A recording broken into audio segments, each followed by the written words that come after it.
everyone, I'm here on Boston Common. We're gearing up for July 4th, and what better way to get ready than to brush up on our local history with two of Boston's most famous tour guides. Thank you, Mayor Wu. I'm Jeremiah Poope, your friendly local Boston tour guide at your service as always.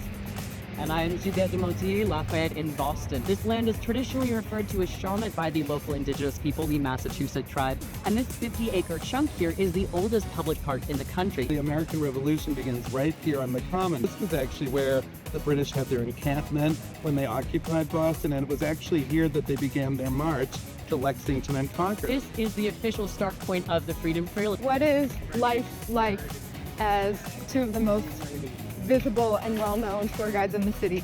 It is a lot of fun. It's exciting, it is overwhelming. I would say that most of the time it is kind of the same. I'm just out here doing what I love for a living, which is showing people the history of, I think, my favorite city possibly in the world. Better be. I've been doing the tours for 23 years now. I got to befriend some of the players, and they said, have you ever thought of being a tour guide? And I'm like, are you kidding? I'm not putting on that costume. I asked them, like, what do you make? And they told me, I'm like, when can I start? So here I am 23 years later. I moved to Boston in the summer of 2014. I was very emotionally struck by how much history there is just lying around, and especially how many people were just walking by, not paying attention to it because it was normal, and they didn't look up. They didn't know it was there, and they didn't care that it was there. I have just spent the last 8 years making people look up. What are we looking up at here? This is the beautiful Embrace Monument, which was actually dedicated 3 years ago. A lot of the time that sort of history is marked by celebrating struggle, whereas here we have celebration of joy and of an embrace between a loving couple. And here we are in the literal center of it. Speaking of that legacy, there is something I want to show you at the top of the hill. Let's do it.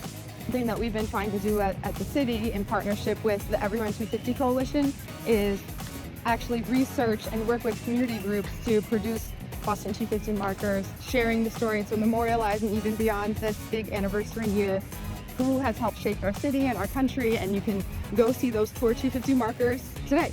That's such a great idea. I'll look forward to seeing them. Here at the very top of the hill on the Boston Common, we have the Robert Gould Shaw Memorial. It is there to commemorate the service of the 54th Regiment. They were an all-volunteer African-American contingent in the Civil War. And the memorial was finally completed in 1982 when the names of those enlisted men were added to the back.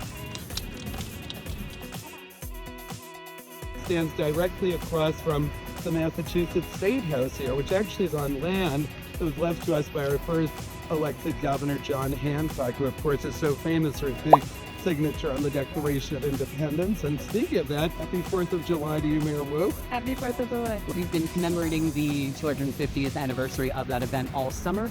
And what I love about the State House looking out over the Boston Common is that we now have the legacy of that event peering out over the oldest public park in the country, which has constantly been common use space for all Bostonians and all Americans too. Well, thank you both so much for this incredible tour today and all that you do to pass Boston's history and culture on to so many. I think we have to do one more thing before we're done. If you insist. I think I know what this is going to be, and I think you're going to do great, but I'm going to make a fool of myself. I gotta pass. Where I was just walking.